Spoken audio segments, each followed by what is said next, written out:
Hello, friends. Welcome to episode 117 of the Nope Coach podcast. I'm your host, Suzanne Culberg, reclaiming your castle.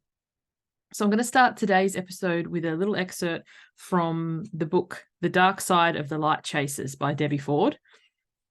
And I'm just going to start by reading this out. Imagine being a magnificent castle with long hallways and thousands of rooms. Every room in the castle is perfect and possesses a special gift. Each room represents a different aspect of yourself and is an integral part of the entire perfect castle. As a child, you explored every inch of your castle without shame or guilt. Fearlessly, you searched every room for its jewels and its mystery. Lovingly, you embraced every room, whether it was a closet, a bedroom, a bathroom, or a cellar. Each and every room was unique. Your castle was full of light, love, and wonder.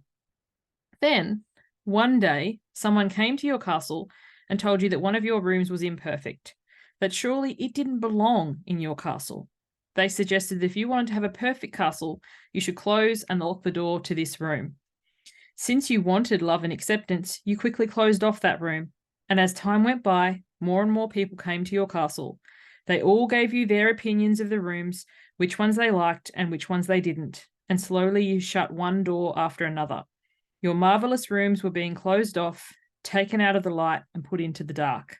A cycle had begun. From that time on, you closed more and more doors for all kinds of reasons. You closed doors because you were afraid that you thought the rooms were too bold. You closed doors to rooms that were too conservative. You closed doors because other castles you saw did not have a room like yours. You closed doors because your religious leaders told you to stay away from certain rooms. You closed any door that did not fit into society's standards or your own ideal. The days were gone when your castle seemed endless and your future seemed exciting and bright. You no longer cared for every room with the same love and admiration. Rooms that you were once proud of, you now willed to disappear. You tried to figure out ways to get rid of these rooms, but they were part of the structure of your castle. Now that you had shut the door to whatever room you didn't like, time went by until one day you just forgot that room altogether. At first, you didn't realize what you were doing. It just became a habit. With everyone giving you different messages about what a magnificent castle should look like, it became much easier to listen to them than to trust your inner voice, the one that loved your entire castle. Shutting off those rooms actually started to make you feel safe. Soon you found yourself living in just a few small rooms. You had learned how to shut off life and become comfortable doing it. You had learned, for many of us, locked away so many rooms that we forgot we were ever a castle. We began to believe we were just a small 2-bedroom house in need of repairs. And I love that excerpt from the book because how many of us have done the same, have forgotten that we were ever a castle. And fortunately for me, I have 2 young children, so I can reclaim some of that castle or relive or even see through the eyes of them that they are still in the stage where they have the magnificent castle. And my children are only 2 years apart. One's 8 and one's 10. And I can already see the 10-year-old beginning to shut down the rooms and shut some of the doors and close off because of the external shoulds. And I'm curious, at what age do we begin this? I guess it depends very much on the person. But what are things that you love and enjoy that you don't speak about or don't share or don't even acknowledge to yourself because they don't fit with societal norms or expectations or acceptance? You'd be shunned or you would be, teased or belittled for liking such things. And yeah, it's just the mind boggles with that story because everybody has an opinion. You just go to Facebook or Instagram or any social media and you watch anything. Like I was watching a video this morning. It was a reel of a dog and a dolphin. It was kind of cute, but the number of comments were saying you need to de-flea your dog or you should have a better collar or so on and so forth. There are always going to be people who voice their opinions, invited or not, about the rooms in your castle. And then you get to decide which voices that you let in. And, of course, everyone is entitled to their opinion, but is your belief in yourself and your goals and your dreams unshakable despite external feedback, whether invited or uninvited. And it's something to consider. So many areas of our life, to a post you share or a meme or a joke. I must admit, I have a bit of a dark sense of humor, and not everybody does. And when you see someone who is displaying actively a room in their castle that does not fit in your framework, do you choose to comment, belittle, degrade, poo-poo on that? Oh, obviously I need to get going and do something.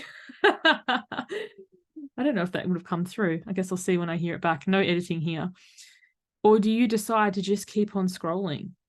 Because we can spend so much of our lives, waste, whichever way you want to look at it, telling other people how their castle should be.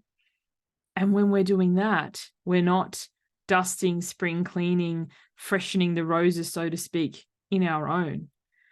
And I can think of so many examples of so many times where I have done things because that was the expected thing to do, or I have not done things because, well, nobody's ever done it that way before. Really trivial example, but like this podcast, it doesn't have a jingle. Like most podcasts normally have an intro and an outro jingle. Most of them have show notes, and people have commented and said that they would like a transcription, or they would like the episodes to be longer, or any sorts of things. And in their own castle, with their own shows, that might be something that they choose to do. But that doesn't mean I need to restructure and rebuild my castle to be in alignment with theirs, unless it feels good for me to do so. Because sometimes somebody may suggest a reconstruction or a rebadge, and you might be like, oh, actually, I would enjoy that. That's in my pleasure. But other times, and then how you respond to their responses. Do you get defensive? Do you argue back? Or do you shut down and close off that room? And lastly, the last point I want to make is, because for me, I remember reading this book a number of years ago. I think it was 2016, 2017, when I was first coming into personal development. And I realized that I was living in a 2-room shack that was kind of dingy. I'd forgotten that I once was a castle.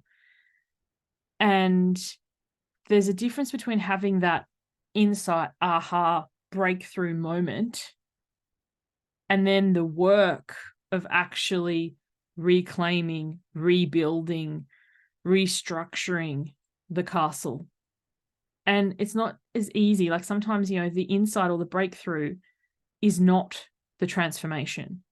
So for me, for a while, I became a breakthrough chaser. Like I would go from course to course, or program to program, or podcast to podcast, and listen and go, aha, and listen and go, aha, and then wonder why my life wasn't changing.